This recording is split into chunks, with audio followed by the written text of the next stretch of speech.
Muy buenos días. Las dudas sobre las perspectivas de Amazon, Facebook y Apple añaden más presión, si cabe, a unos mercados globales que llevan camino de cerrar su peor semana desde el mes de marzo ante el nuevo confinamiento en muchos países europeos por la segunda ola del virus y por el fracaso de las negociaciones de estímulos en Estados Unidos. La mirada, sin duda, empieza a estar, y bastante clara, con fuerte presión en unos bancos centrales que en una situación muy similar ya salieron al rescate de los mercados en el mes de marzo. Estos audiomercados buscamos todas las claves de la sesión, como siempre, gracias al patrocinio del broker IG. Si mantienes la cabeza en su sitio, cuando a tu alrededor todos la pierden, si sigues creyendo en ti mismo cuando los demás dudan, ¿qué oportunidades ves? Si te encuentras con el triunfo y el fracaso y consigues tratar a esos dos impostores por igual, si eres capaz de ver la oportunidad, el mundo del trading es para ti. Cuando ves la oportunidad, IG. Y es que todo parecía ir relativamente bien de momento en la campaña de resultados trimestrales en Estados Unidos, con la mayor parte de empresas reportando fuerte desplome de ingresos y ganancias por culpa de la pandemia, en especial en algunos sectores clave más afectados por este hecho, como el turístico o el de las aerolíneas, pero al fin y al cabo la mayoría superando expectativas, hasta que han llegado las grandes tecnológicas y han generado una enorme decepción en el mercado, en uno de los sectores sin duda claves para el sentimiento de Wall Street y también a nivel global. Apple caía más de un 4% en el mercado after hours después de decepcionar con las ventas de iPhones y con un desplome de ingresos del 29% en el importante mercado chino. Facebook perdía un 2,7% en las operaciones extendidas fuera de hora tras registrar una caída inesperada de usuarios mensuales en dos mercados clave como son Estados Unidos y Canadá, y además también generando muchas dudas sobre las previsiones de cara a 2021, ensombreciendo sus beneficios por encima de previsiones, mientras que Amazon se dejaba casi un 2% pese a sus robustos resultados del tercer trimestre, pero mostrando también algunas dudas sobre las previsiones de cara al próximo ejercicio, lo que sin duda ha vuelto a generar enorme decepción en el mercado, con duras caídas para los futuros, como enseguida veremos. Las dudas en el sector tecnológico lo que hacen es añadir más preocupación a unos inversores que miran, casi con cierta dosis de estupor, el fracaso hasta el momento en la mayor parte de países de las medidas para frenar el avance de la segunda ola del virus, lo que de hecho está provocando un endurecimiento de las medidas puestas encima de la mesa con el confinamiento de nuevo de la mayor parte de países europeos tras los récords de la segunda ola marcados esta semana en España, Alemania, Italia o Francia, y con la mirada puesta hoy en Reino Unido, donde crecen las voces que piden un nuevo confinamiento nacional ante el avance de la pandemia. Reino Unido ha sido el último país ayer en marcar un nuevo récord de contagios diarios. Mientras tanto, en Estados Unidos la cifra ha vuelto a dar un salto en el último día, superando los 91.000 contagios, el dato más elevado hasta ahora desde el comienzo de la pandemia en el mes de marzo.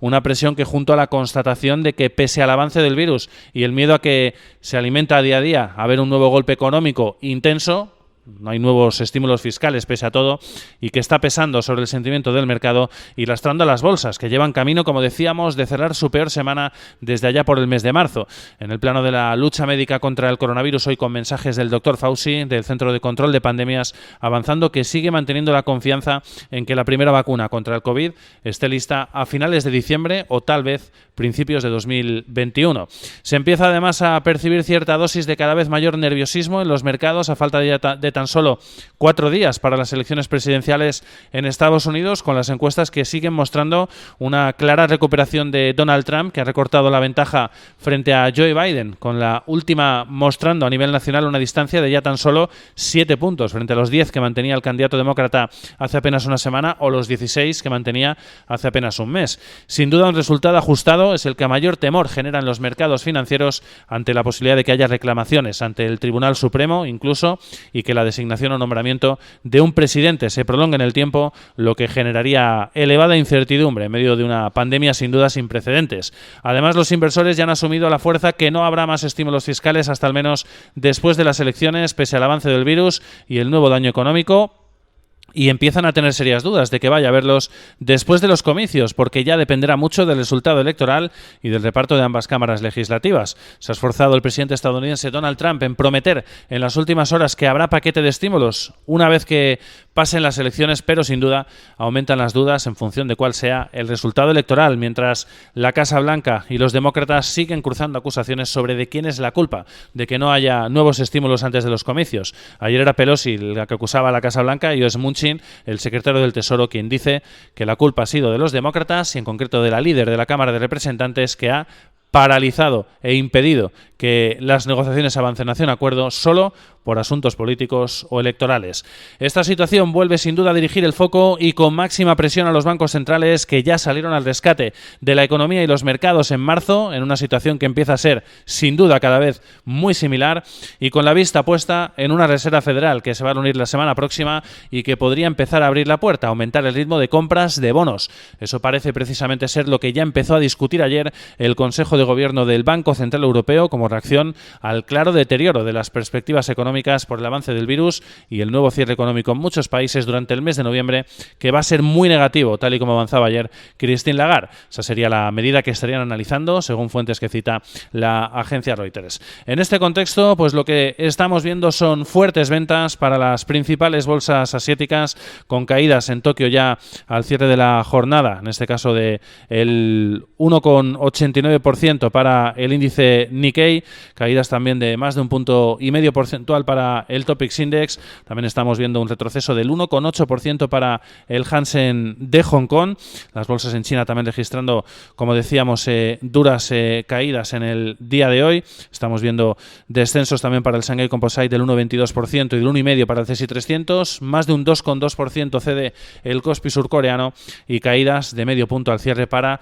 la bolsa de Australia. Como decíamos, duras ventas que estamos viendo en la renta variable, también por las duras caídas que hemos visto en las últimas horas para el petróleo. Dos jornadas pues negras, podríamos decir, para el crudo americano ante las dudas sobre la recuperación de la economía y un nuevo posible golpe sobre la demanda global de energía. De momento, las dos referencias de petróleo amanecen también con caídas hoy, del 1% el Brent, $38,30 por barril, y del 1% también el crudo americano en los $35,92. En cuanto a los futuros europeos, también vienen con fuertes caídas de entre 8 décimas y un 1,3% aproximadamente de cara al inicio de la jornada, en la que vamos a estar muy pendientes del dato de PIB del tercer trimestre de la zona euro y que vamos a conocer también en Alemania o en España, junto al dato de inflación, y que se espera confirme los peores temores que también ayer mostraba Christine Lagarde, extendiendo esa lectura de precios o esa previsión de lectura de precios negativos hasta ya bien entrado, o por lo menos algo entrado,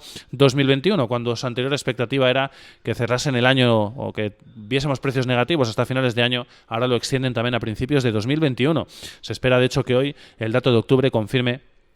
precios negativos por tercer mes consecutivo. Y en el plano empresarial vamos con resultados también que siguen mostrando el duro impacto de la pandemia. En España lo vemos en los resultados hoy de los bancos. BBVA ha visto como su beneficio ha caído, en este caso un 6,8% intraanual en el tercer trimestre, aunque eso sí ha vuelto a beneficios, 1.141 millones de euros, aunque pese a ese beneficio que ha conseguido recuperar en el tercer trimestre, todavía mantiene pérdidas anuales en el acumulado 2020 en los 15 millones de euros, en concreto por esas dotaciones, esas provisiones extraordinarias para cubrir el deterioro económico de la pandemia, que ascienden a 2.044 millones de euros. Sabadell ha visto cómo su beneficio se ha visto reducido un 75% menos hasta septiembre, 203 millones de euros. Además, la cifra está algo por debajo de lo que esperaba el mercado, también con fuertes provisiones para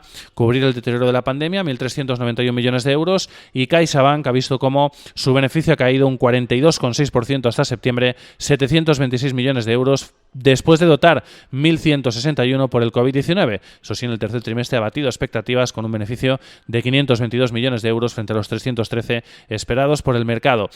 También hemos recibido resultados, o van a cotizar resultados que conocimos ayer al cierre del mercado. El beneficio de Viscofan ha subido un 13%, con un impacto en este caso positivo de la pandemia. O Ferrovial ha reportado fuertes pérdidas de 498 millones de euros hasta septiembre, afectada a la compañía también por el impacto negativo de la pandemia del coronavirus. Y en Europa vemos hoy sin duda claro reflejo del golpe de la pandemia sobre uno de los sectores clave que estamos sin duda siguiendo, como es el sector de las aerolíneas. Air France-KLM ha reportado pérdidas operativas de 442 millones de euros en el tercer trimestre,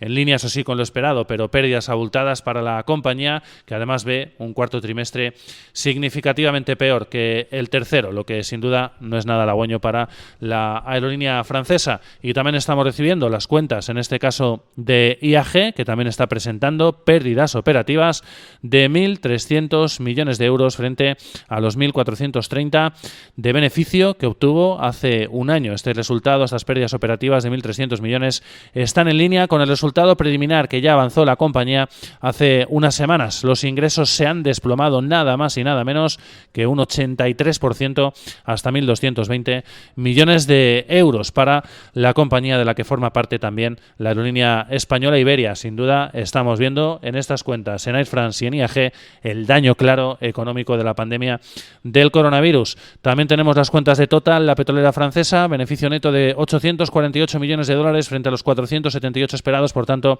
supera ampliamente expectativas y además la compañía dice que mantiene el dividendo en los 0,66 euros por acción. Y al otro lado del Atlántico, de momento, los futuros están mostrando caídas intensas, sobre todo para el Nasdaq, de más de 2 puntos porcentuales, un 1,7, 1,8 caen los otros dos principales indicadores por esas cuentas que presentaban ayer en el sector tecnológico y sobre todo con previsiones para 2021 que decepcionaban al mercado, y hoy con referencias ya para terminar la semana como el indicador adelantado de inflación preferido por la Fed, los precios del gasto en consumo personal. También tendremos el PMI de Chicago,